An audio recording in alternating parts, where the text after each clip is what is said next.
Welcome to TTE 2.0 2020, the International Colloquium on Education and Social Sciences, transforming education in a new normal. And I'm Lily Sintum from Kota Kinabalu Education District Office as your host and moderator for today. And with us today, we are honored to have 4 experts in the field of education as our panelists for this forum. Okay, our first panelist is from Malaysia. Okay, Dato Dr. Mahendar Singh, who was the former director of Institute Amiruddin Baki, Ministry of Education, Malaysia. Good afternoon and welcome, Dato. And how are you feeling today, Dato? Thank you, Lily. I'm feeling fine. And firstly, thank you to the organizers, both the district education officers for Tuaran and Kota Kinabalu for organizing this forum. And thank you to all my colleagues on board on this forum from Indonesia, Thailand, and my colleague, Professor Vincent Pang from UMS. I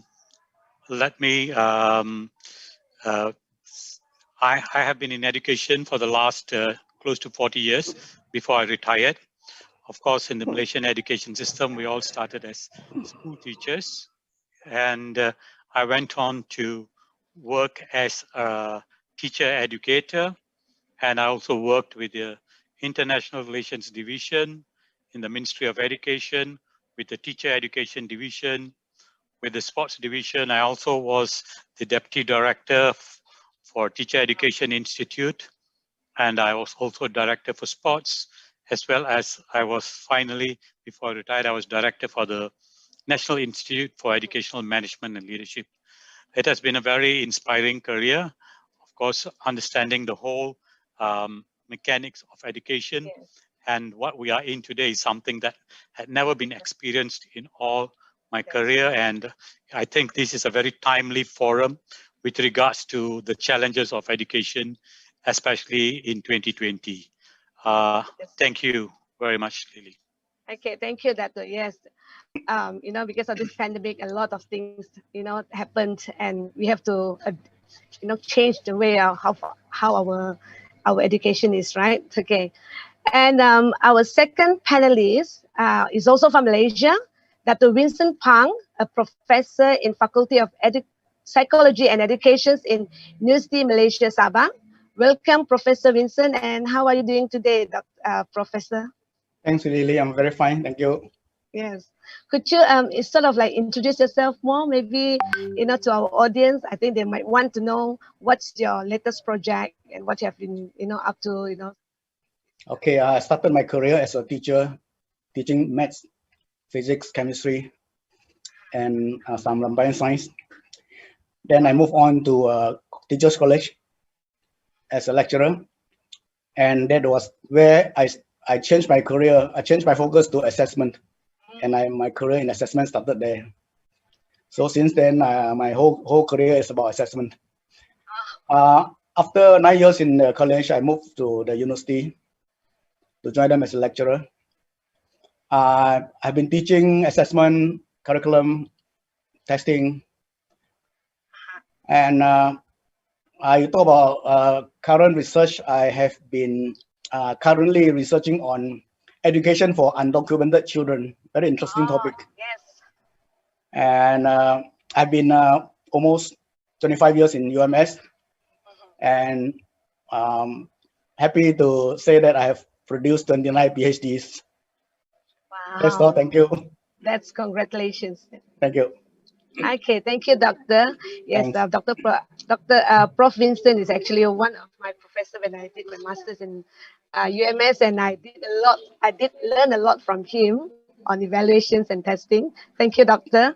Thanks. Okay, our third panelist is the lovely Dr. Kamolrat Intaratat from Thailand, and associate professor in Sukhothai Thammathirat Open University, Bangkok, Thailand.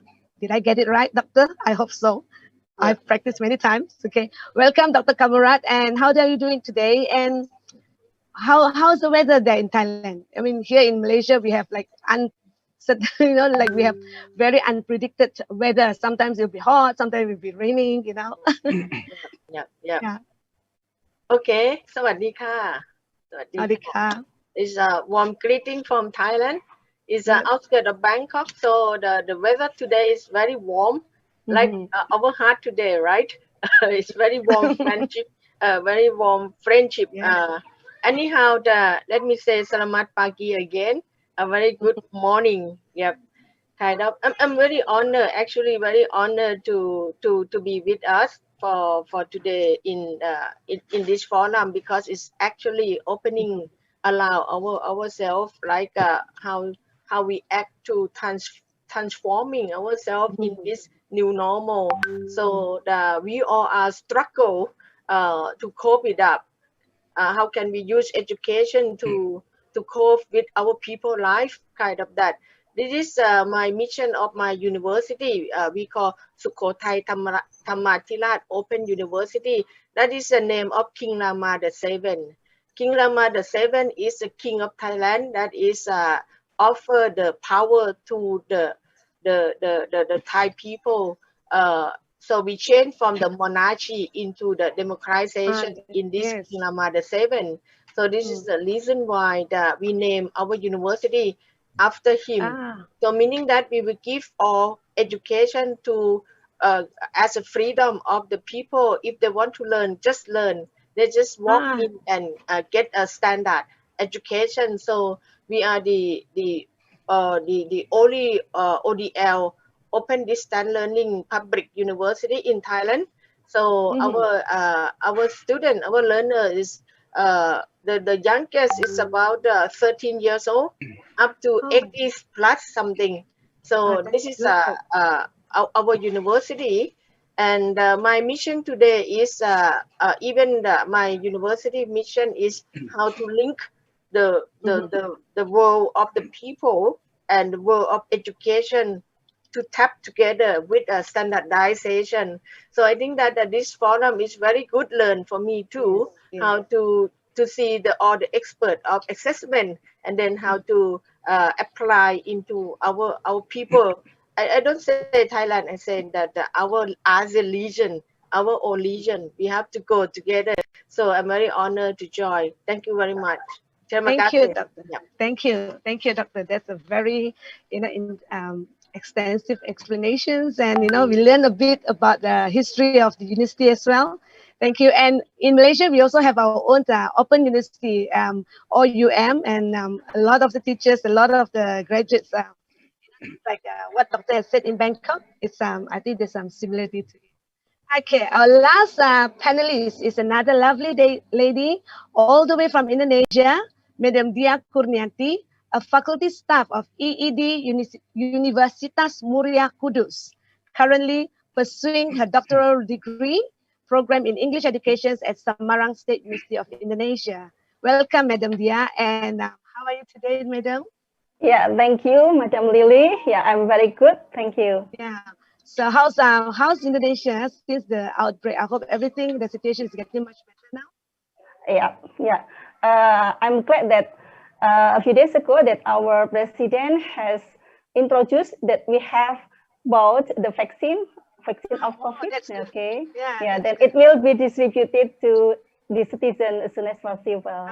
That's very good. So, and would you like to introduce yourself further, Madam? Maybe, I'm sure a lot of our viewers here would like to get to know you more.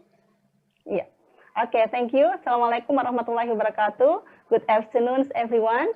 Yeah, I'm a lecturer. So currently, I teach at the English Education Department's Teacher Trainings and Education Faculty, the University of Muria Kudus, Central Java Province, Indonesia. So my research interest is related to English language teaching, including English language teaching for special students or students with disabilities.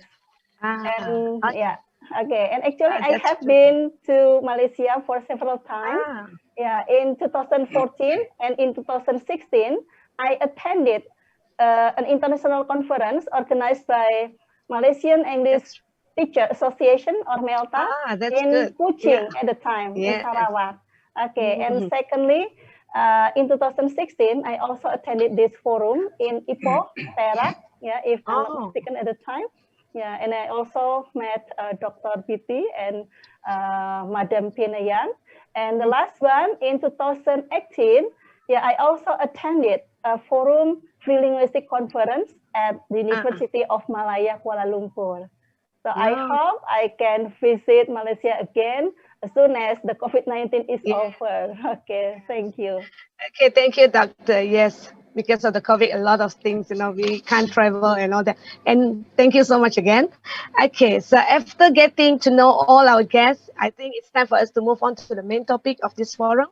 As we know, since the COVID-19 pandemic, the COVID-19 pandemic, a lot of things have changed and more concern on our education quality have been raised by parents and educators, right? So the concern ranging from whether the quality of the students be compromised, and how the assessment test being conducted, the validity, the reliability.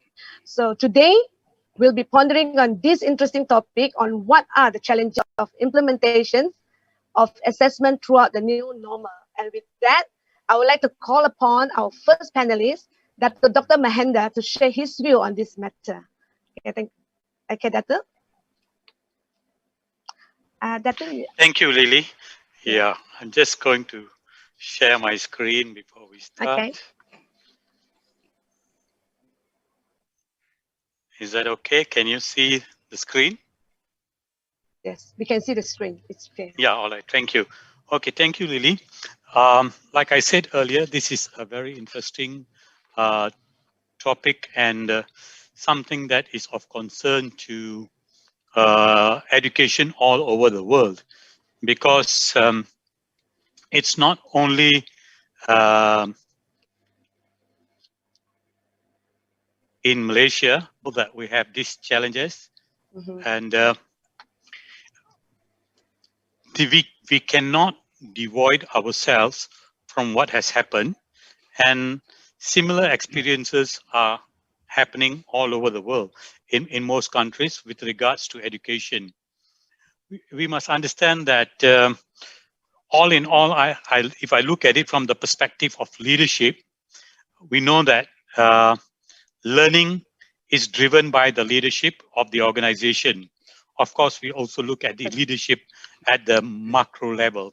So, as mentioned by John F. Kennedy, it's indispensable to each other. Now, COVID-19 is just not an educational issue. It's a systemic challenge, something that has affected from agriculture to defense to whatever, to commerce, to economy, which is has become how do we balance between life and livelihood. And that has actually affected a lot. Of course, it has also affected education. While we think that we might still be able to look at education in a different perspective, but education is a microcosm of society. And we have to look at education in the whole entity of society and of the country itself. Do we have the answers for all the issues and challenges? The answer is no. We do not have, because this was an emergent crisis. This is not a routine crisis that the countries faced. I believe so. Like in Malaysia, we know that we face floods every year, but we have prepared very well. We know what to do when there are floods in the country.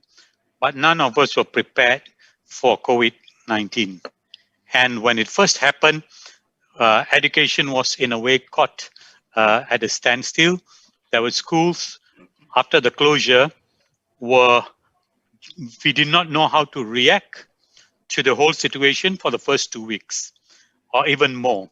And then slowly online learning came in, and that too, everyone had to sort of discover their learning curve. My point is, since we do not have all the answers to all the issues and the challenges, we have to go easy on the schools, including the universities.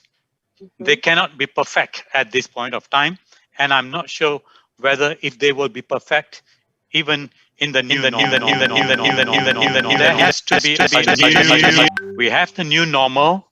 We need new learning curves, but these learning curves are dependent on many other factors and many other sources. are exposed to a VUCA world. We are exposed to a VUCA world, and what does it entail? A volatile, uncertain, complex, and ambiguous situation. Volatile because of the changes, uncertain because we do not know what exactly is in store for us, and complex because we do not have the answers. It's not something that we had gone through before, right? And of course, it is ambiguous because we do not have the answers, and we are in trials, we are in experimentation in every field, including education. While we talk about assessments, while we try to understand not only instruction, as one of my colleagues mentioned in the introduction, it's a combination. Assessment is part of instruction. But in this current process and in the new normal, and possibly even beyond COVID, we have to, more so during this part of the time, that part of emotional leadership, using your heart to lead for all leaders in education, may it be from the micro to the macro level. The whole spectrum of empathy, the pity, the sympathy, the empathy, and compassion is needed, because we need to understand that there are many issues pertaining to remote teaching and learning, not only on the part of students, but also on the part of teachers, school leaders, and educational leaders at all different levels. Some are more experienced or probably more ready or were able to embrace remote teaching and learning more feasibly as compared to others.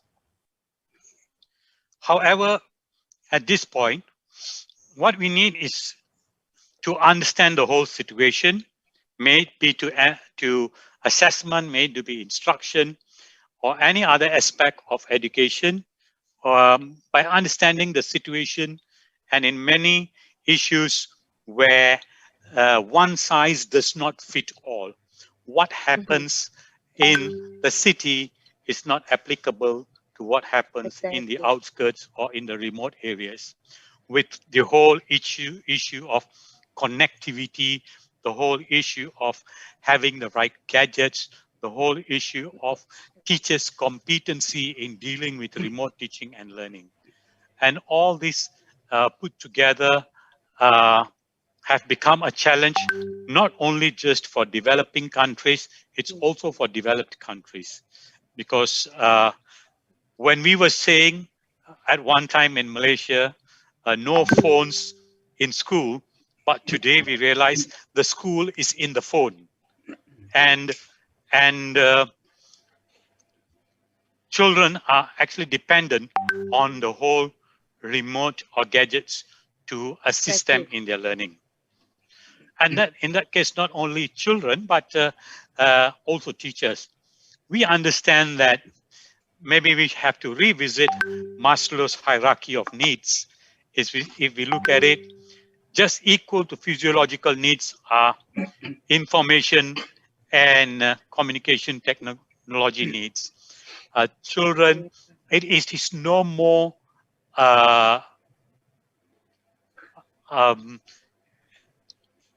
what I would say, it is a need. It has become a need that we need these communication gadgets to assist, more so in the current situation with the COVID-19 pandemic. So ICT has become part of life. Having gadgets has become part of life. And therefore, it becomes a necessity that the whole education systems driven by governments have to give priority to all these resources so that we can drive education in this pandemic, but also beyond the pandemic. Research has indicated at least 1 in 5 teenagers are not able to complete schoolwork at home, as I mentioned earlier, because of lack of computer or internet connection. It has become, I think, a big issue in many countries, even including in Malaysia, where some of our students had all these challenges. And this technological issue has created that homework gap. Whatever work that's given, whatever instruction that's given, has become a challenge for the students. But how do we address and how do we mitigate? How do we build on to this instructional loss, to this teaching loss, to this learning loss of the child, which leads to learning deficit? And this has occurred in the last 6-7 months along the continuum of education disruption. And this needs to be addressed. But like I said, we have to understand that we cannot be perfect in whether it's to do with instruction or if it is to do with assessment. We have to find the right formulas, the right equation that can address what is best in terms of assessment for our students. We know that in any model for full learning, we have to focus on student outcomes. But at this point of time, while we look at student outcomes, we understand the structures that have been in place for face-to-face teaching. But today, we understand that some of these processes have got very big challenges. Especially, you're unable to help students face-to-face. And those challenges become very, it can be frustrating for the teachers. I have in my whole last couple of months that I have gone through many videos and I see the frustration not only of teachers but also of students when you are stuck in understanding concepts and what would have been an easy process now to remote teaching. So in this whole context of learning, we are supposed to find those new curves. We're supposed to find what will be the best that can help all the different scenarios, because learning and the outcomes might even have to be revisited. We need, in terms of assessment, the planning of specific ways to use even assignments and discussions. Merely spotting when students are incorrect is relatively easy compared with understanding the reasons behind their errors. And this is the biggest challenge. How do we understand the errors that students are making in terms of when we are doing remote teaching and learning? The latter demands careful attention and a deep knowledge of the related concepts and principles that students are learning. Maybe it is that the whole concept of remote teaching and learning has to take a different direction altogether. It's not just putting slides on the screen and hoping that children will capture what is being presented to them. How much of content, how do we make what is complex simpler while we are having this teaching remotely? But we try to gain insights by making assessment a regular part of instruction, so that will enable us to understand the challenges for students who are eager and provide intervention for those who are struggling. This is the biggest challenge, to provide intervention for those who are struggling, because in face-to-face situations, much of this can be addressed in a more constructive way that is able to address and help those students. We all know assessment is an integral part of teaching and learning, and maybe it is time to revisit and look at assessment for learning, assessment of learning, and assessment as learning. From my opinion, I think assessment for learning and assessment as learning should be given priority to make sure that at this point, we are not only looking at achievement of students, it is more of trying to accommodate students' understanding. So assessment for learning will help those students and make learning still constructive and joyful in a way, rather than making them very bogged by having too much of emphasis on assessment. Yes, we do need assessment, but let's make it accessible and let's make it possible and let's make it student friendly while we still address student outcomes.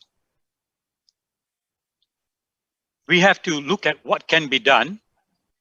There are not only challenges, but there are also opportunities of a post-COVID-19 world in education. Maybe it's time. In one of my earlier forums, I mentioned that beyond COVID-19, maybe if there is 5 days of schooling, children must actually only come for 3 or 4 days to school. And the other 2 days should still be continued with remote teaching and learning for schools that can afford, for pupils that can afford, or maybe it has to be a government-driven initiative to allow students to still, so that all that has been gained during this COVID-19 will become part of the students' learning and part of the teachers' learning curve. So much that has been learned will be only moving further and not backwards. So there must be flexibility in assessment, in the delivery of curriculum, and the preparation of students. Policymakers can synergize pertaining to curriculum, assessment, pedagogy, and technology. And there must be some form of reformation, but this reformation, these reforms need to be really studied well so that they are they are functional, they are adaptable to the new normal. And the alignment between curriculum, teaching, assessment, and learning, both in school and in non-school environments. Re-envision the classroom to promote and sustain student-centered and creative remote pedagogies, including assessment. Teachers have experimented, studies have shown in the last 6 months with various methods of revisiting their pedagogies for online teaching. They have mastered new strategies and skills to promote delivery of curriculum. And they need to learn ways to empower students and teachers and parents to manage new challenges in the new normal. In conclusion, please do keep in mind the impacts of lost instructional time and social emotional development on children and adolescents should be anticipated besides the whole purview of education, including assessment. Schools will need to be prepared to adjust curricula and instructional practices without the expectation that all lost academic progress can be caught up. There will be learning loss, there is instructional loss, there will be learning deficits. How do we find the best fit formula to address this? The lost academic progress because of school closures and distress with lost academic progress and the pandemic in general should be balanced. Should be balanced by a recognition without undue stress on educators and students. That might persist when schools reopen. Because if the academic expectations are unrealistic, schools will likely become a source of further distress for students and educators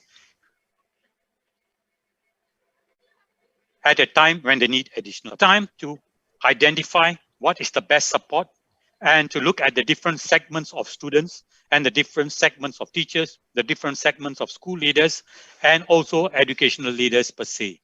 What is the best approach at all the different levels? And what are the issues which have got the geographical divide, that geographical divide that needs to be addressed. So it's not, as I mentioned earlier, a one size fits all. It's not only totally about gadgets, it's about a total reform that has to be studied from various perspectives, including the training of teachers, including the training of school leaders, and even how students can adjust to the new normal. Thank you very much, and I think I will stop here for the moment. Okay, thank you, Dato, for such an informative view. Okay, I believe teachers nowadays, since the pandemic happened, they become more creative in their teaching to fit the new normal, right? And the assessment done also has to be, you know, in line with what's happening right now. Okay, Dato, could you please stop sharing the? Yeah, I will do that. Okay, thank you so much. Okay. Mhm. And okay, so let's move on, okay, to our second panelist, okay, which is okay, yes, okay, sorry about that. Okay,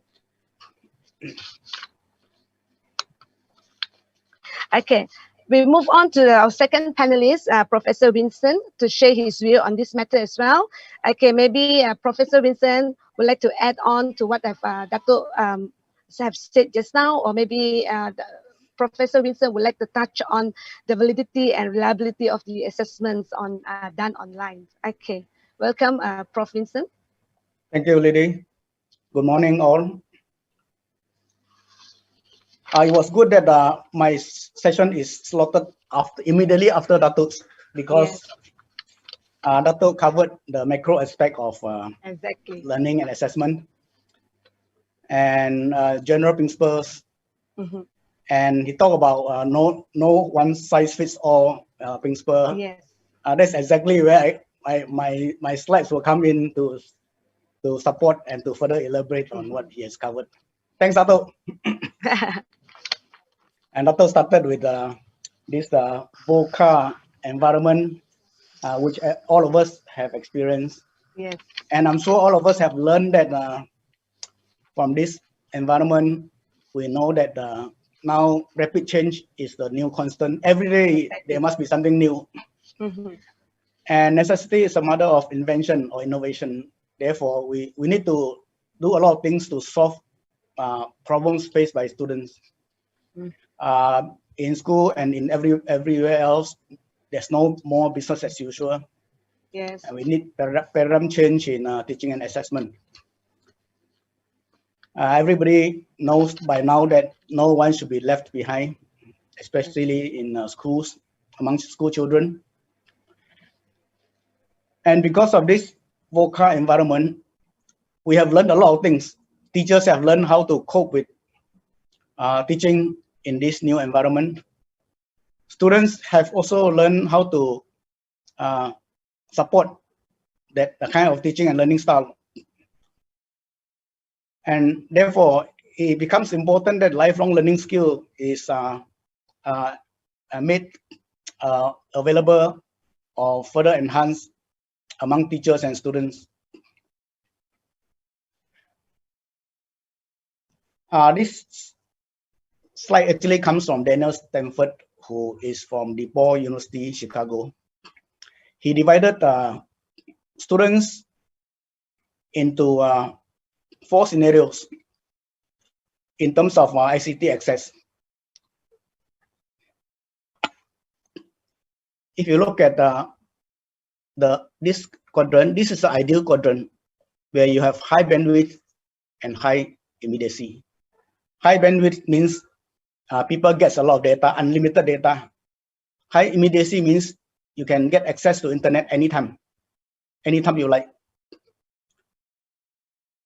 And at the opposite end, this is kind of the worst scenario: low bandwidth and low immediacy. People cannot access internet anytime they like, and they have limited data. And this Daniel Stanford has prescribed some of these teaching methods in each of the quadrants.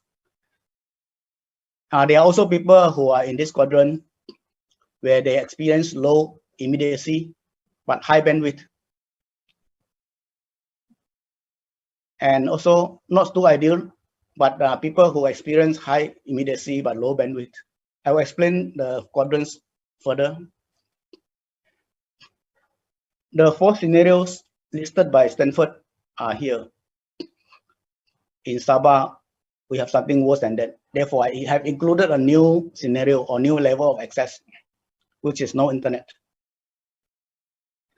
So scenario for new internet simply means there's no internet connection at all, no mobile access, no Wi-Fi hotspot nearby. Level 1 to 4 are those that have been listed by Stanford. These are some examples. Low bandwidth, low immediacy, the lowest level. They only have occasional intermittent access to internet with limited data. Example are people with 3G mobile connection. This is low bandwidth, and maybe one phone shared by a few family members doing e-learning. So no immediacy. People have to take turn to use it. Second level, high bandwidth, low immediacy. Occasional access to internet with unlimited data. This is high bandwidth, unlimited data. Example, there's a cyber cafe somewhere nearby with a unified fixed line, let's say 100 meters away from the house. So the connection is good, the bandwidth is good, but you cannot get it immediately. You have to walk there. The third level, low bandwidth, high immediacy. They get immediate access, but limited data. Example, 3G personal phone, immediate, but limited data. The best level I've explained just now, high in both. These examples are people with 4G, rich people, constant signal, unlimited data. I'm sure every Sabahan or Malaysian is familiar with this photo or this news. Yeah. This is an example of people struggling to move from level 0 to level 1. This is another example also in Sabah, struggling to shift from level 0 to level 1 by bringing the phone as a modem to the higher end of the bamboo stick so that they can get coverage. So how do we deal with teaching and learning in each of these levels? For no internet access, assessment method can be open book exam. Yes. In an educational institution at the locality of the students. For example, this student is in another school and he lives near another school, so we can have open book in the school near where he stays. For those with low bandwidth and low immediacy, we can have online asynchronous open book exam. For those with high bandwidth and low immediacy, we can have asynchronous open book exam. Low bandwidth, high immediacy, we can have synchronous open book, provided that the file used are smaller files without voice or video files. And most of us have already kind of mastered how to cope with these people. This can be done quite easily now with online synchronous open book exam. It's very important to note that all assessment tasks must be the same, even though the contents are delivered by different methods.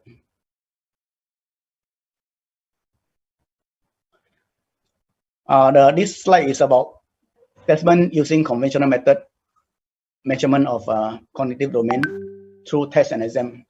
For non-conventional testing or measurement involving cognitive domain, these are some of the various assessment methods according to their level of access. Example, for those without internet at all, we can record video, analyze case study, send by hand, by post. I remember recently there's a news about teachers moving from house to house to deliver homework and so on. This is one example of how people can cope with assessment using assessment method for no internet connection. Exactly. Yep. For those with the lowest level of connection, we can record video, send by hand or by post, can send by case studies, by email, and so on. Those in level 3 and level 4, 2 and 3, we can record, analyze case study, send by email. And for this group of more privileged people, it's quite easy. We can do synchronous online submission of case study analysis and presentation. They can also make presentation through teleconferencing platform like Zoom, Google Meet, and so on.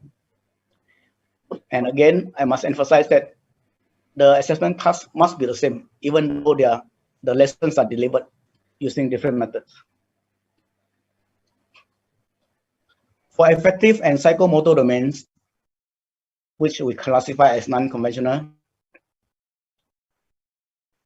for people without internet, we can have them recording video, send by hand or by post.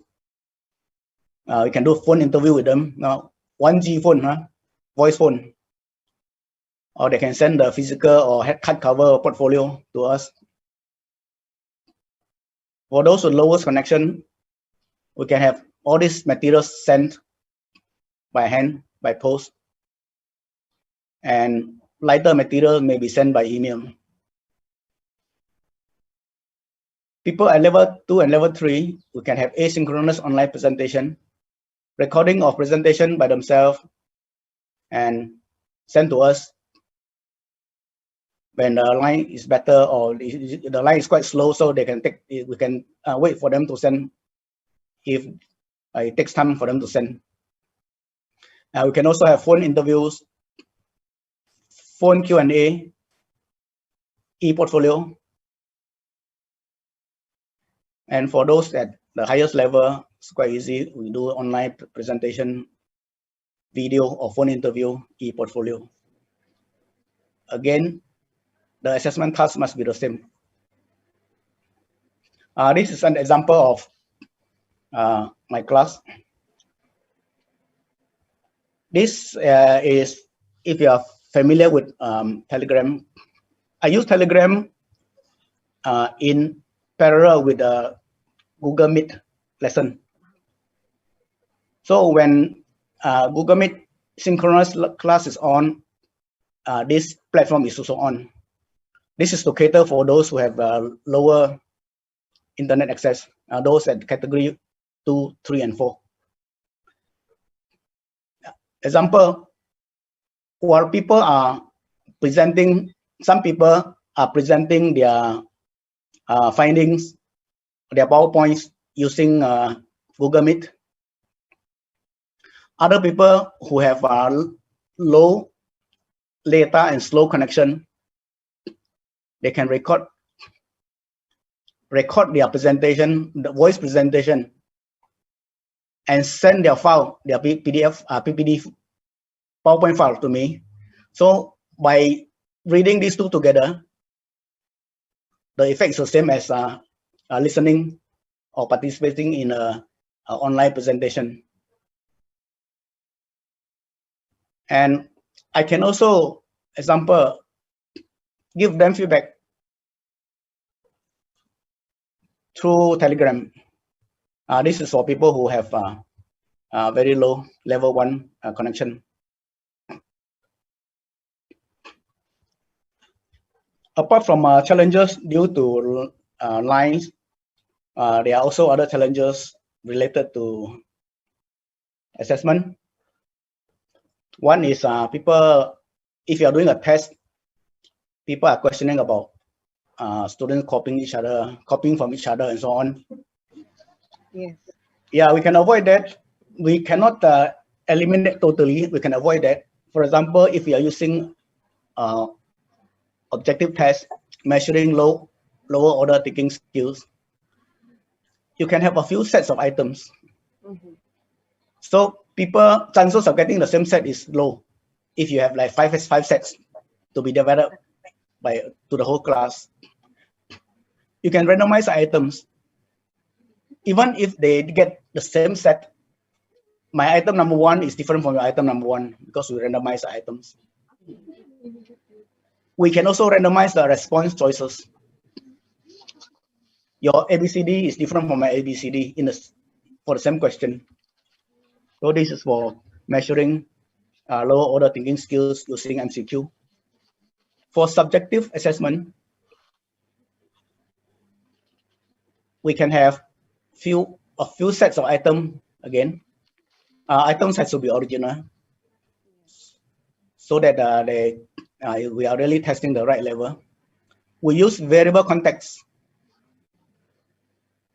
Example, I said I introduced the concept of social distancing. Social distancing is an abstract concept.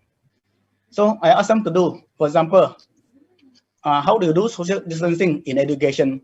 How do you do social distancing in a restaurant? Social distancing in a bank. So people get the same question, but based on different contexts. So they can copy. And we use rubric rather than marking scheme. In rubric, we only describe the quality of the answers. We don't describe the actual answer or model answer. For various internet access level, these are some of the examples that you can use. Yeah.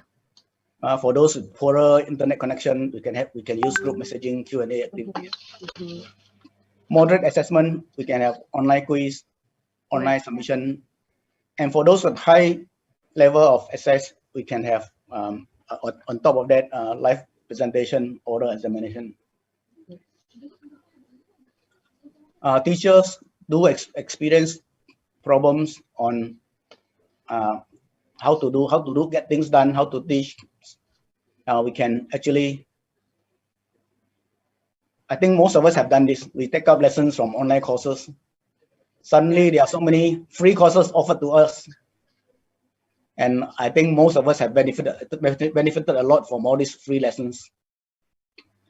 We make storyboard, learn from each other, join a PLC, professional learning community, to learn from each other and to share with each other. Digital skills, select one method of application at a time. We can learn a lot from YouTube. Issues related to infrastructure. There are so many choices. So many choices. In fact, before MCO, I know very few. Now I know quite a lot.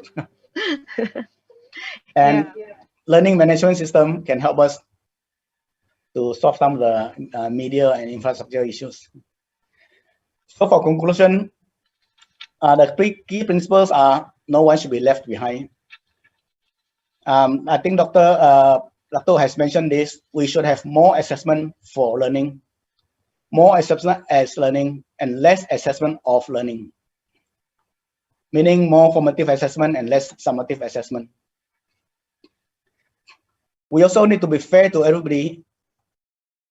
People should not be penalized and get lower marks just because of their lower internet connection. So final assessment score must not be a function of the extent of internet access. And for validity, we must make sure that the same assessment task is given, although we use different methods to all. And finally, I think this has also been emphasized by Dato. In order to sustain, we need to keep our students motivated and also parents motivated, and then keep them engaged throughout the teaching and learning. And very important, our lifelong learning have picked up during these 10 months. It's good that we should sustain this, and you make use of this to further explore other areas of learning, which are good for us, teachers, students, and also parents.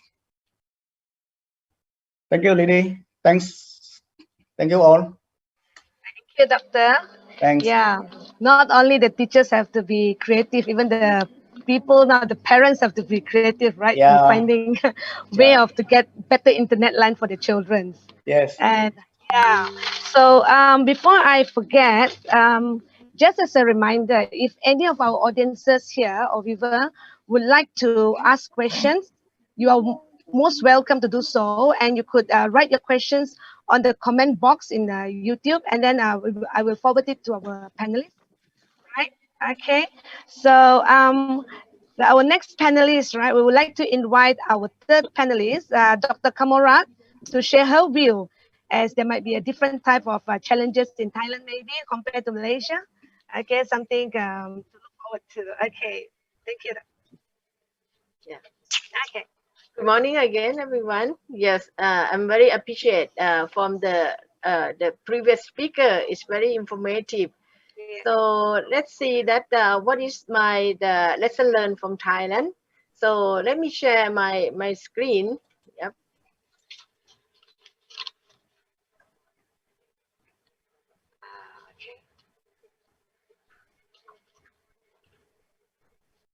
Okay, so you got my screen, right? Yes, doctor. You can see it clearly. Okay, so this is the overview of my university. That is the People University. So our mission is we have to initiate and create kind of academy for all, like Dato and Dr. Peng has mentioned before, that nobody left behind. So the how to create any kinds of academy is not that difficult for us, because we are built to be that. But the how to access them with the standardization is quite a challenge. So this is the reason that why I'm very grateful and very honored to join this forum. So you see that is all our students, that they are from all age. That's why we call the People University. We use the open distance learning to offer education to all. And then once we talk in the scope of the assessment or the education that we design, we are design on kind of functional education. So meaning that the world of education and the world of life have to be together. This is the mother of three kids. She stayed at home. She learned top skill from her handphone and her laptop, kind of that. And then she need to do a living.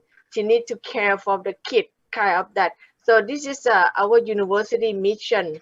So the how to use a very meaningful education to them, and then also meet the standard of or the requirement of our country. So that is our scenario.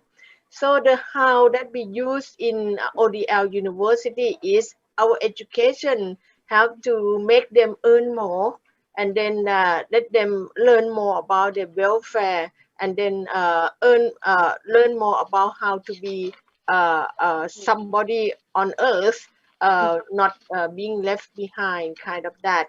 So this is the how that we try to design our education, kind of.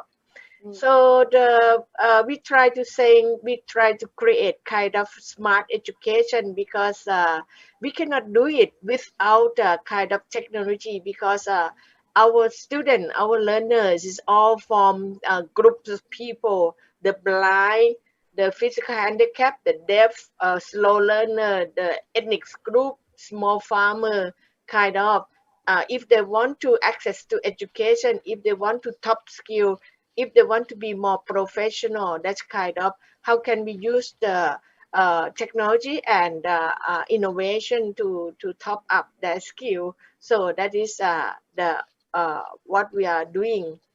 So we try to link kind of education and ICT. I mean the ICT infrastructure, like Dr. Peng has mentioned about the massive open online course, and then we simplified it. We make the telemed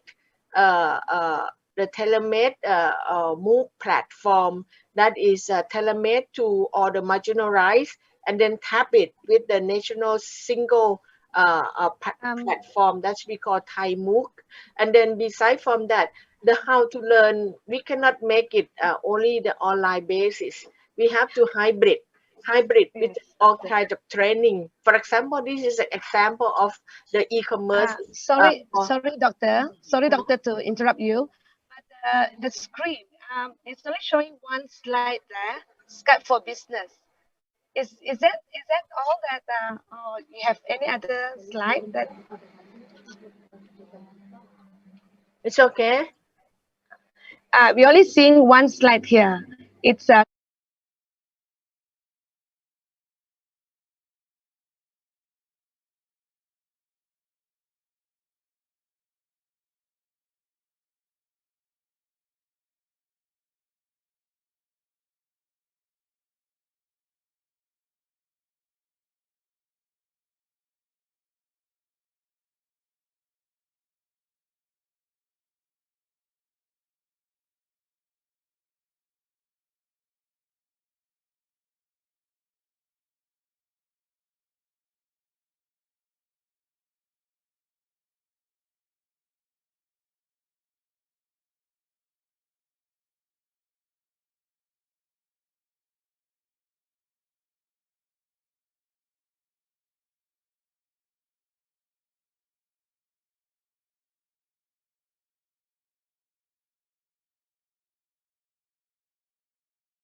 training, how many learning hours for this training that is accredited into how many credit, that's kind of. So we have to set the recognized system, we have to set the testing, we have to set the standardized assessment, kind of that. So this is the overview.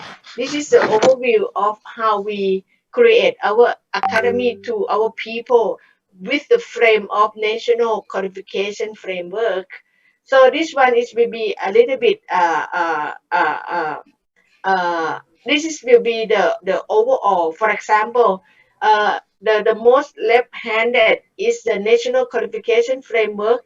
We set up from 1 to 8, and then among the ASEAN region, they also set up this kind of also. Even some of other countries like Australia kind of.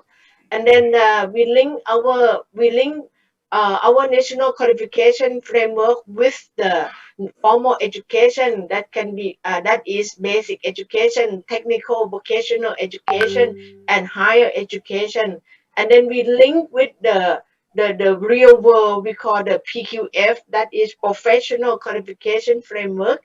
That is a link between the national skill standard level and the occupational standard level. And then this link is not enough.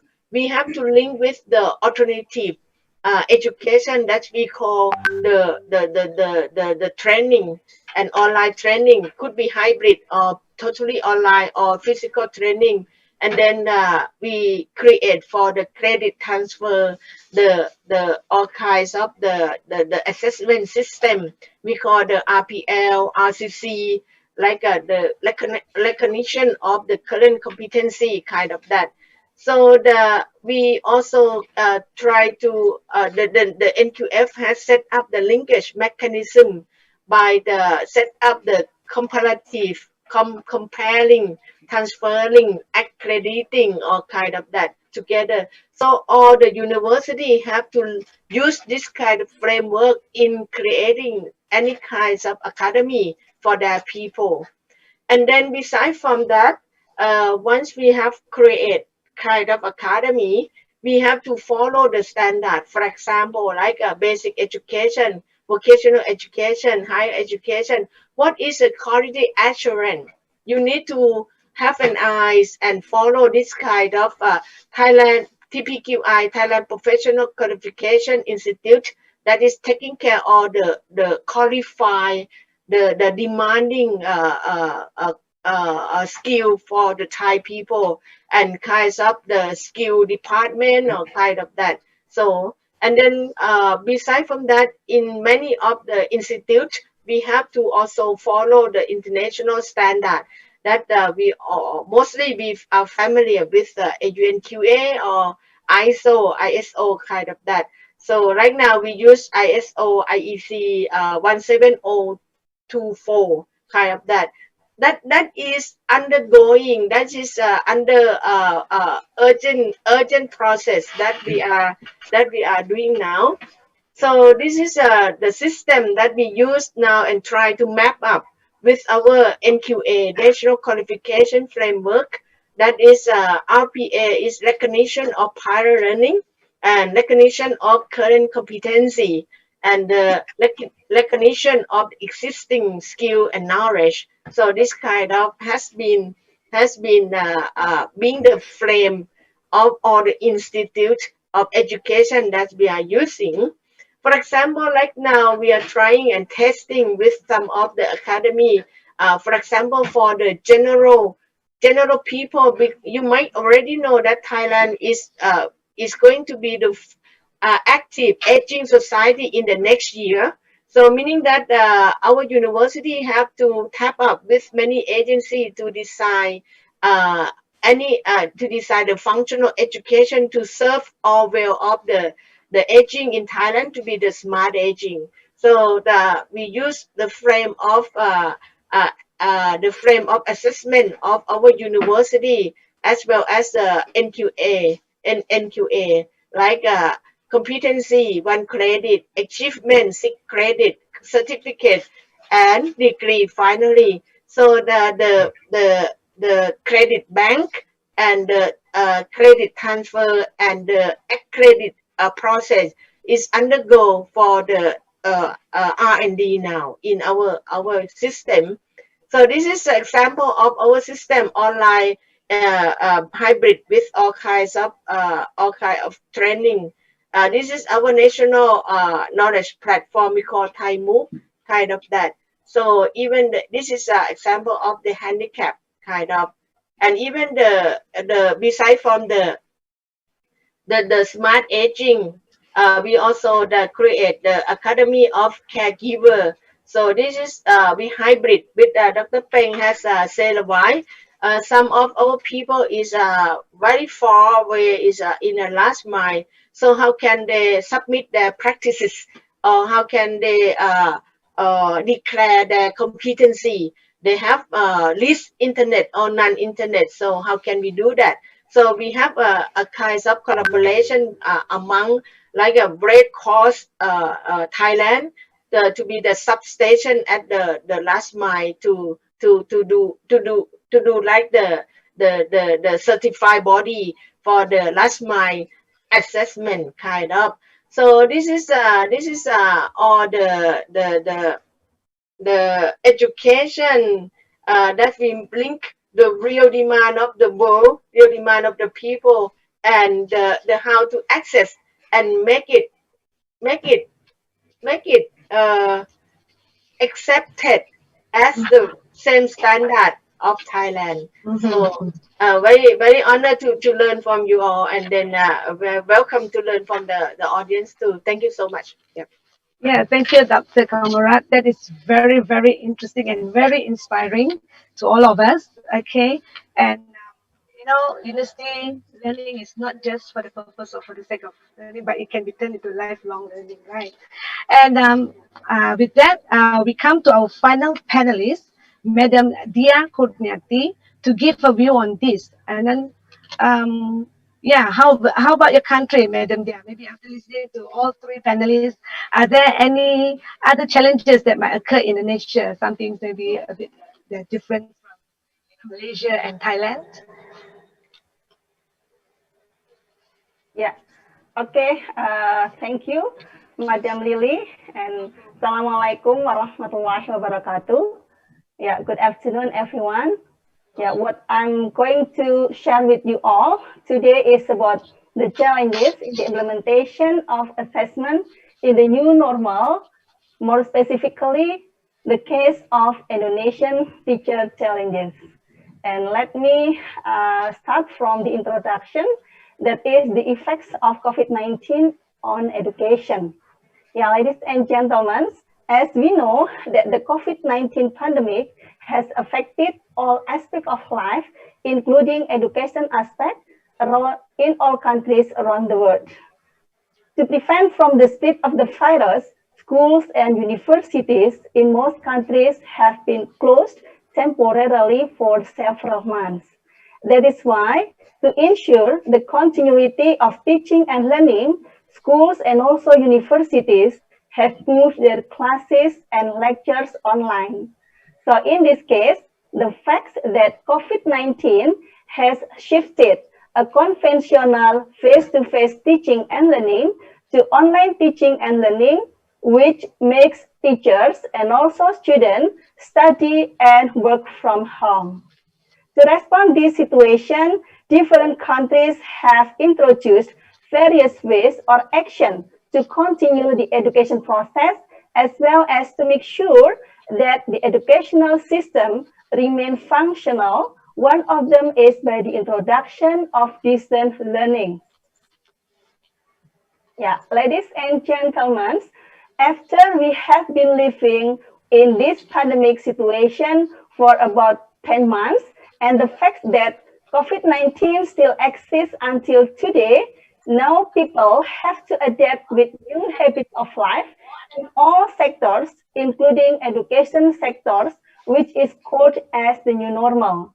So here, the new normal is the way the world adapts with the changes brought by the COVID-19 by doing day-to-day activities with health protocols to prevent from the spread of the disease. The new normal in education does not necessarily mean that teachers and also students go to school and learn inside the classroom, because schools are public places where the crowd is unavoidable, and to prevent from the second outbreak of COVID-19, it needs new ways of learning and assessing in this new normal, that is by implementing distance learning or online learning through digital technology. Along with this, government should also provide various modalities to ensure the success of the implementation of distance or online learning in these new environments. Ladies and gentlemen, therefore, in almost all education institutions, currently this new normal situation is the use virtual classroom through digital application and services. Yeah. Okay, and now we come to online assessment. Since the face-to-face classroom is not replaced by online classes, the assessment, which is a part of teaching and learning process, is also done virtually. Assessment is an essential component of the high-quality teaching and learning process, including teaching learning process, which is done virtually. Yeah, there are also some benefit of assessment, especially for teachers. By giving assessment to students, teachers will get information about student understanding of the materials that has been discussed or learned. Teachers can also get information whether the learning outcomes have been achieved or not. It is important to note that the pedagogical strategies underlying assessment should not change when you move from a face-to-face to online assessment. So what does it mean? It means that whether online or offline, assessment need to in line with the course objective and of course, provide a consistent measurements of student learning. As we know, there are also a lot of tools or platforms used by the teachers in the online assessment. And I'm sure that all of you are familiar with these tools or platform. Yeah, and now we come to the advantages and challenges of online assessment. So some scholars claims that online assessment is more advantageous than offline assessment because of the following reason. Yeah, the first one, because online assessment does not need to be printed. And I'm sure that you agree about this statement. Yeah, the second one, online assessment can also proceed the result sooner, and then it can test a big number of students at once. It can also store the question, the past result, and the student profiles in one place. Not only having advantages, however, that online assessment also has some challenges as well. Yeah, the first one is it requires internet connection and tools not only for teachers but also for students. Online assessment also encourages cheating due to the absence of direct supervision, and it also takes time to prepare. It also depends on the powerful servers. And the last one, that online assessment need training time to operate the system. Yeah, so this is the result of my study. So based on the result of my mini research that I conducted to 25 teachers from elementary school, teachers from junior high school, and also teachers from senior high school in one of the regions in Indonesia dealing with online assessment, it was found out that, yeah, you can see that around 88% of the teacher respondents use more than one tool or application when implementing the online assessment. So in this case, only 12% of the respondents use only one tool or application. Teachers tend to use low-cost technology in the formative assessment, for example, like WhatsApp and also Google Classroom. But In the summative assessment, such as in the final test or middle test, teacher use platforms or tools prepared by the school, for example, like Microsoft Office, and also the Clippers. In connection to the challenges in the implementation of online assessment, I found that there were three categories of challenges found. Yeah, the first one is the challenge which is related to technical problem, for example, like internet connectivity and ability to use application and also the ownership of mobile phones. And the second category is related to the student honesty. Yeah, and the last one is student discipline. And let me tell you one by one. So related to technical problem challenge, yeah, from this research, it was found that 100% of the respondents mentioned that the internet connectivity becomes the biggest barriers in the success of online assessment. In this case, not only students taking online assessment have a good internet connection, a lot of students also have poor access to the internet, especially those who live in rural areas. Some students, especially primary students, and even their parents also do not have mobile phones or laptops. So it also happens in Indonesia. And dealing with the student honesty, 84% of the respondents reported that it was difficult for the teacher to prove that students do the test by themselves. It is because in an online assessment, students do the test at home without the supervision from teachers. And of course, it is possible for them to receive answers from others, for example, from their parents and also from their private teachers. Yeah, this finding is also in line with more statement which claims that cheating is easier to do and harder to detect in an online assessment. It also supported the study conducted by Lanier, who found that cheating in online classes was significantly higher than in live classes. Related to the student discipline, the result of the study showed that student discipline was decreasing during the online assessment. According to the teachers, in online assessment, students are often late to submit the result of their works or assignments. Yeah, okay, and then we come to the solution. Yeah.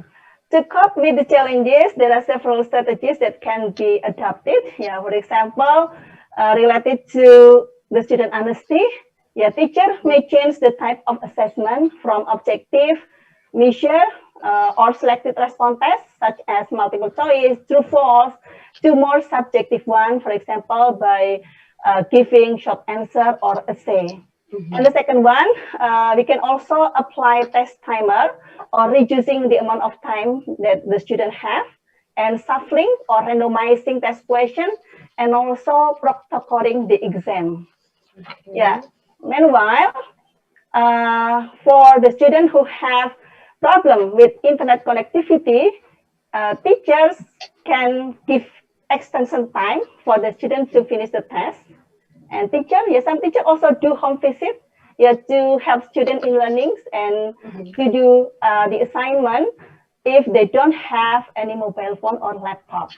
And providing access to internet, for example, by distributing internet quota to teacher and student, also really helpful. And the last one, encourages students to submit the student work on time. So we have to collaborate with parents, to remind their children to submit their student work on time. So I think that's all what I can share. Thank you very much. Assalamualaikum warahmatullahi wabarakatuh. Okay, thank you, Madam Diah. Okay, there you are. Some of the challenges that are happening in Indonesia and also the solutions that Madam Diah suggested. So now we come to almost the end of the forum, but we still have some time for Q&A, okay? So we have heard all the views and opinion given by our panelists. And there are a few questions, I think, by our viewers here.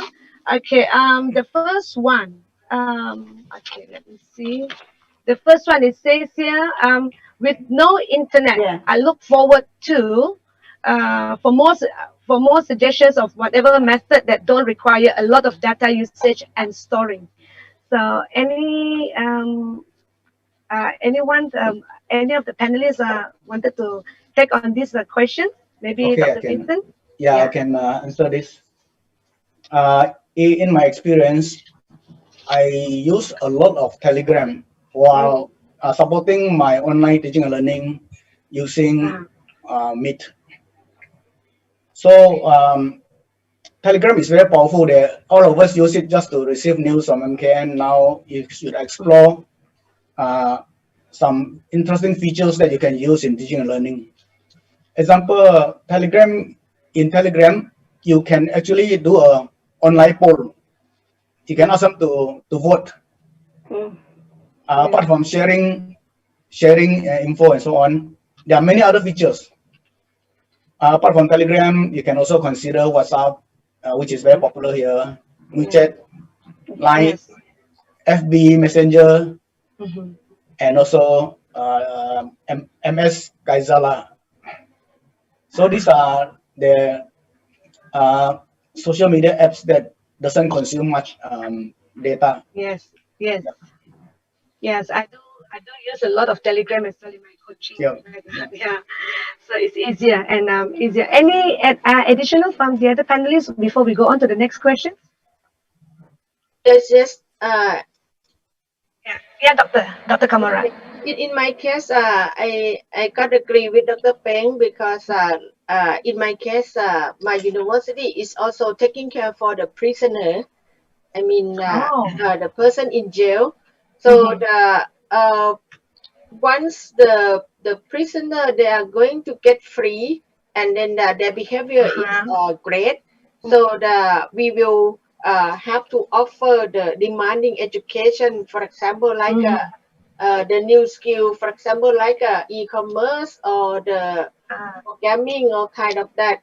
So yes, for sure, in the prison, no internet at all. So we have to use the offline server to train them, and then we train the trainer, that is the staff, and then providing them the offline training, and then for the assessment we can it depends on, and then besides from the offline server, we also use the CD or kind of that, so that also make possible.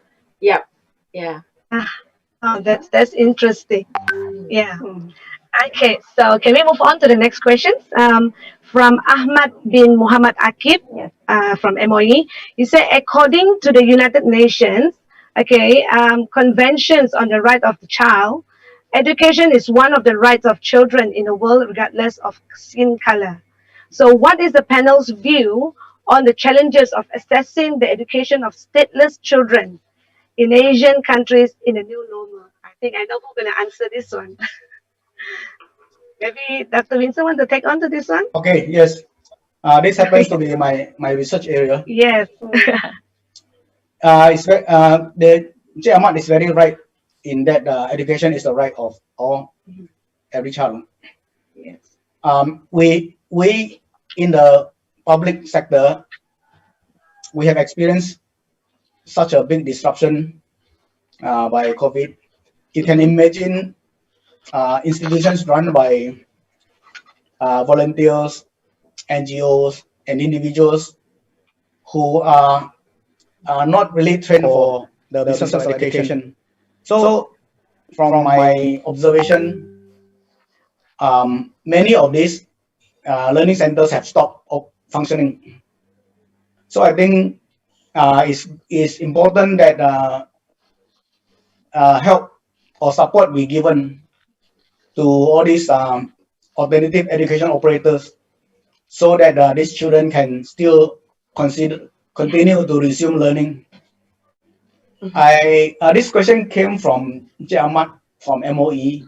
I hope that he has some influence at the ministry, so that maybe somebody from MOE will take it up and do the necessary help. Yes, Thanks, exactly. Lily. Yeah. Okay, thank you, Dr. Vincent. Any additionals or maybe Anyone, any of the panelists that want to? Yes, okay, Dr. Kamolrat. Yeah, actually, it's my passion and my mission of my university. Oh, Even though they are the ethnic group up the mountain, like yes, in Sabah, Sarawak, or yes. kind of that. Oh, Uh, mm, we like now our NQA or our Ministry of Education allow them to access to any kinds of alternative education. So they link with the non-formal education. So the some of the what you call is the alternative subject they can select from the online subject. For example, like they can select kind of the upskill, the IT or kind of, and then learn from online from the national platform, and then link with that. And then the local teacher will be the one that do the assessment. They learn online. And oh, then very good. we Yes. also count their experience, working experience, and then they like a start up SME or kind of that, and then count it up as the working experience kind Yes. of. And then the local teacher will be the one that do the assessment and submit into the online system kind of. Yeah. Wow. Okay, that's very Yeah. interesting. May I add? I can, Madam Diah. Yes, yes. Yeah, okay. So based on the result of my study, yeah, it was also found that some teachers also do home visit, yeah, to the students Okay. who don't have mobile phones or laptop. And Okay. even the student use their teacher mobile phones in doing Oh. in doing the assignments or the tasks. Okay. Yeah, thank you. Okay. Okay. Dr. Mahendar, do you want to add on to it? Yes, yes. Yeah. I Okay. just there's something that happened in the villages of India in one documentary about the hole in the wall. So they had that approach of then providing that the connectivity as well as the gadgets to, of course, in this case with the um, uh, unregistered children, they would need that kind of support. Yes. They would need that kind of support. I'm sure some might be more expensive methods, but if there can be a reasonable methods where we can get the resources from even organizations, then to bring not only it's not about assessment, it's about access to education, like what Professor Pang said about the current situation, that they do not have that accessibility. What more if the public schools have all the challenges and these are children who have more challenges. So I think there needs to be more resources that can actually address their issues as a separate entity by itself. And maybe some which process that is a bit more friendly towards them, to be able to get them together for that. Okay. Thank you, Dato. Yes. I hope that will answer Mr. Muhammad's question just now. It answers all the concern or the what is being brought by Mr. Muhammad and Mr. Ahmad just now. Okay, the next questions come from Lai Mui Kyun. It says here, what are some of the tools of platforms that you have used or known by other teachers have used to carry out assessment in their classroom other than the one that you have mentioned? Okay, so any other platforms that you have used, is it other than the one that mentioned in the presentation just now?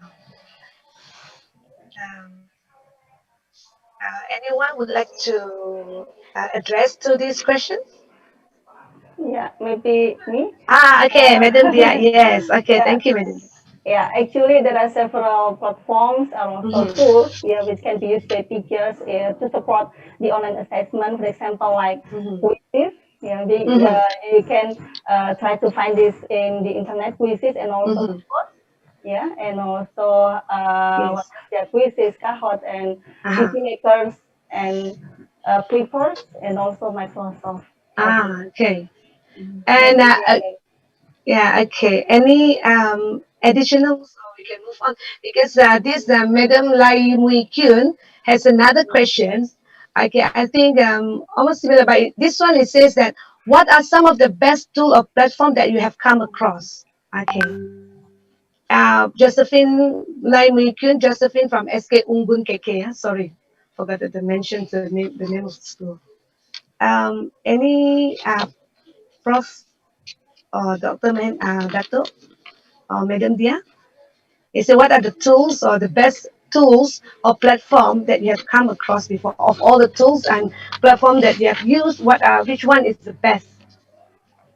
Actually, Yes.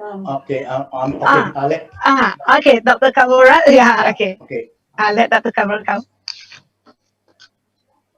Dr. Kamolrat is on mute. Could you please, yeah, unmute yourself. Uh, my reaction is kind of more on my experience base. Right now, we are under seriously study about this kind of, but the most practical that we are doing now is kind of hybrid between partners. In some particular academy, we need the local trainer to do the local assessor kind of that, and then some of particular practices or some of the working experience, or we call the folio, is also add up. So the platform is not our focusing now, but the process of how to access is what we are struggling to seek try and error now in our case. Yes. Yeah. Okay, it's try and error case. Prof. Vincent, would you like to add Okay. on? Yeah. Um, there are a lot of existing tools which are created for other purposes. Mm-hmm. For example, for social media, one good example is Telegram. I like Telegram. Mm-hmm. Telegram. You can use Telegram for a lot of things. And there are a lot of people sharing all these things in the YouTube. So if you just, for example, Google for Telegram for assessment in YouTube, you surely you can get a lot. And you can also use some software or apps made especially for assessment. For example, Quizy is one of them. You can even use games like Mentimeter Yeah, I see. or Kahoot. Yes. Kahoot is very interesting. Kahoot is very makes people excited. Oh, yes. Yeah. So a lot of you just have to explore, just have to be creative and just be a bit hardworking in searching for it through Google and all this. Yeah. Thanks. And maybe do some try and error, right? Yes, which yes. is the best platform. Okay, one more is Genially, which is very useful. Oh. Genially can be used to create games. Some of these games you can get involved with assessment. Oh. Genially, there are a lot of templates there. Should try that. Yeah. Any more addition before we move on to the next question? Okay. Next question from LC Sharon Gilo. She said, I'm here, an honorable and learned panelist. What will be the best initiative to reduce the dependency or traditional mentality of the populations of, at large towards relying so much on traditional testing? Okay, so dependency on traditional or a dependency on traditional mentality as the traditional mentality of our populations, relying so much on traditional testing. Anyone to take on this question? Maybe I think, yeah, I think it's not like we have not progressed. We have. If you remember, 40 years ago, no one spoke about an open book test. Yes. But today we are, in fact, even at universities some of the courses have 100% assignment based. So it's moving away from assessment. It's rather than thinking how the individual can. So the point is the assessment must also reflect the teaching and the learning. Yes. So if the teaching and learning is taught to remove traditional assessment and 21st century skills are being used, then even in assessment, 21st century skills will come along. Where I remember a couple of years ago, I was teaching one course in the university. I would set 4 questions, and my 4th question will be actually not a question. The question is, you have to design the question and then write the answer. And I found some of my students found it so difficult to even design a question for themselves. So I think it's not only the paradigm of technology, but it's also the paradigm of the whole thinking processes. So the whole thinking processes must reflect the current learning and teaching processes. And then the assessments will reflect the teaching and learning. So there must be a synergy between that, right? I want to share a very popular quotation. So many people say that this is from Einstein. I'm not very sure about that. The quotation is, not all that counts can be counted. So not everything which is important need to be measured. There are a lot of things. Example, the affective domain really cannot be counted. And then not all that can be counted count. Not everything that can be used, you can use number, is important. So I think that is a good quotation to reflect on our attitude towards assessment and also measurement. And I also remember reading in one of the, like in sports, it is so common to keep measuring sometimes, looking at child's performance. But then the study showed children actually do not enjoy all that continuous testing, continuous testing. Actually, they are put off by it. So I think what Professor Pang said is very relevant, Not everything. Of course, it's good to measure because measures will sort of project the outcomes, We see that always in the newspapers, institutions projecting how their students' achievement was, While we'll be talking about the 10%, but we also know there are another 90% who also went through those assessments. What do those assessments tell us? Of course, so I think the best is what do we want to measure? Does it have the highest of validity? If it is a traditional method, but it is of high validity, we might still want to do it. I just want to also echo on what Professor Pang said. Don't mend if it ends broken.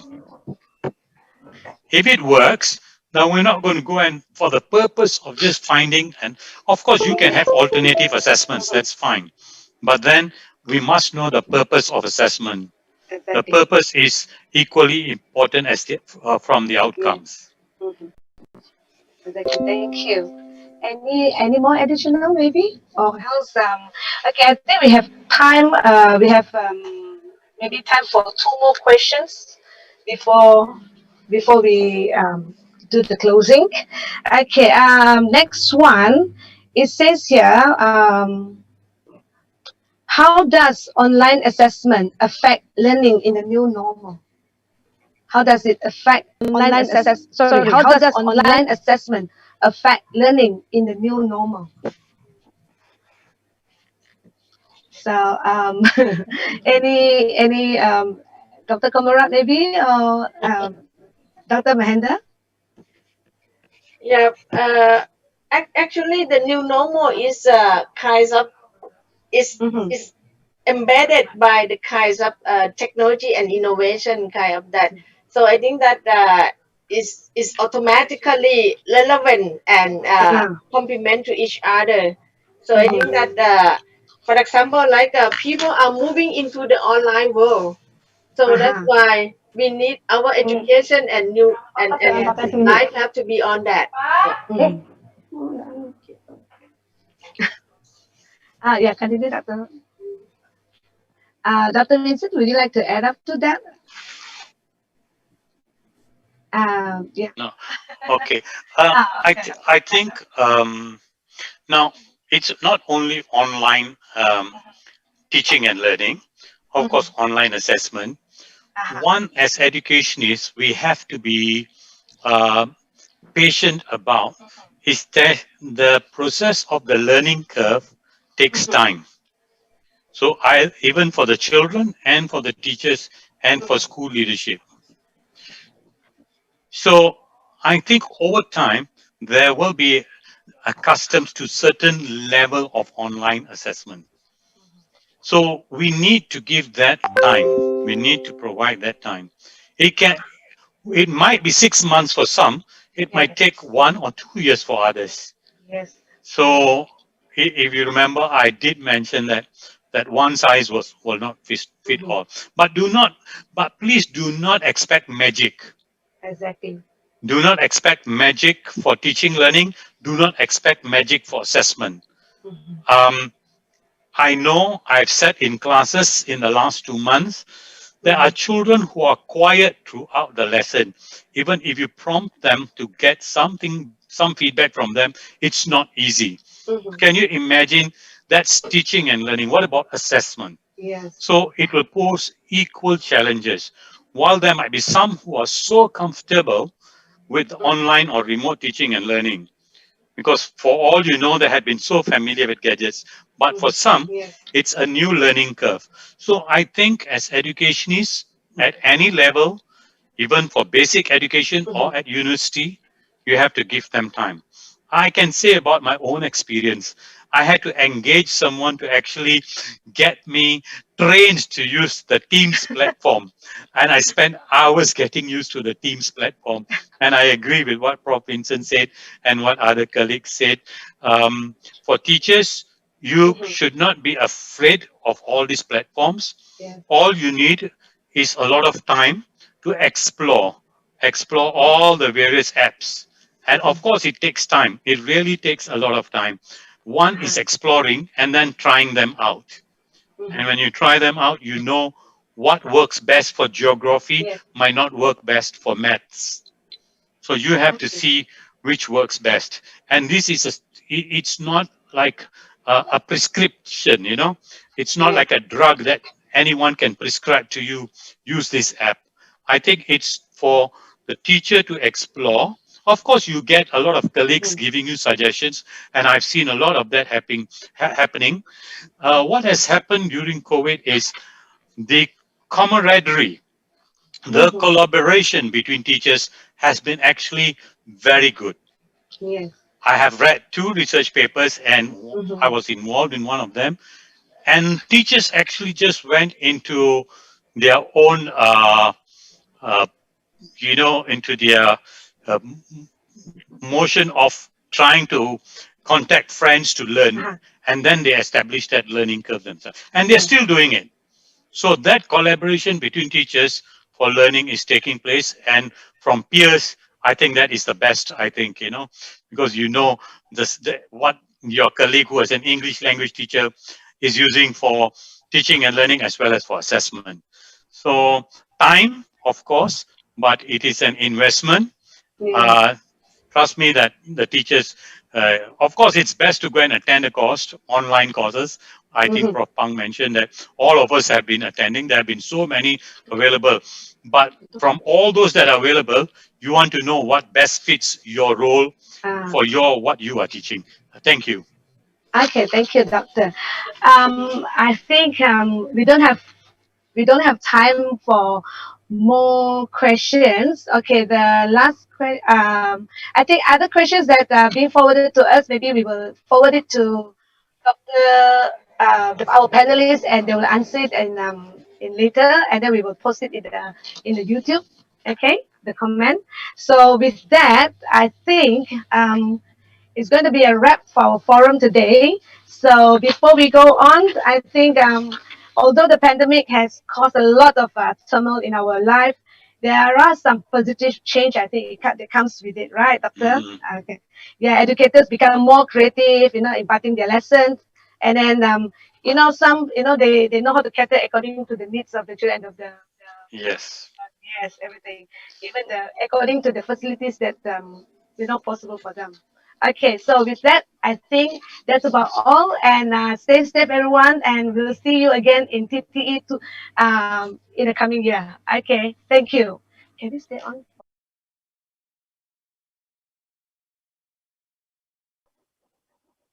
Otherwise, we'll just remind Angela or Jerry to help us later. Sure.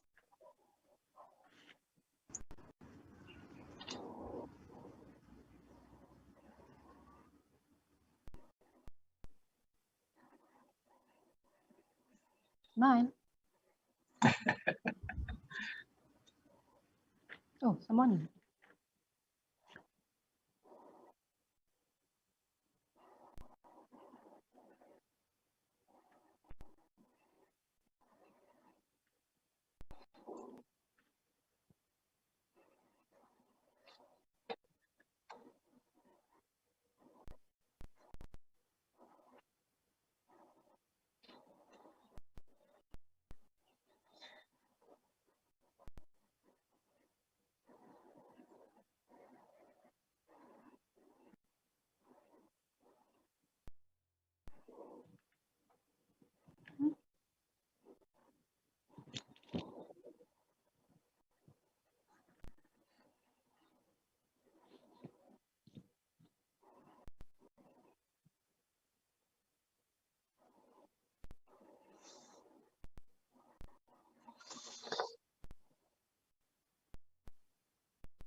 Hello and a very good afternoon to our honorable panelists and presenters. So on behalf of my co-moderator, the lovely Madam Justina Pitzin, and myself, Adrian Roberts, we would like to welcome all of you to the program Together Transforming Education 2.0. Now with the theme, Transforming Education in the New Normal. We start, allow me to introduce our panel of assessors for today. So, welcome to the Honorable Dr. Shirley Tay, formerly the Pengetua Cemerlang of SMK Sanzac. Doctor, it's a pleasure to have you with us. How are you, Doctor? Fine, thank you. Sorry, not just. It's okay. It's good to hear your voice. And welcome. Thank you for being with us.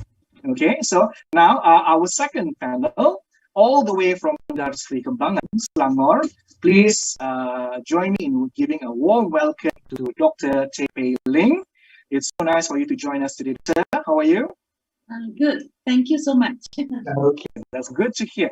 All right, so for your information, for our sharing session this afternoon, we'll be having 9 presentation sessions by 10 presenters. So again, izinkan saya untuk mengendalikan sesi perkongsian ini dalam dua bahasa. I think that's not a problem for anyone, ya. Okay, so tanpa melengahkan masa, saya ingin menjemput pembicara pertama kita, Encik Marius Bongkulo, untuk menyampaikan perkongsian beliau yang bertajuk Pengurusan Kehadiran Murid. Majlis mempersilakan. I just want to check my audio and the audio is there, but I hope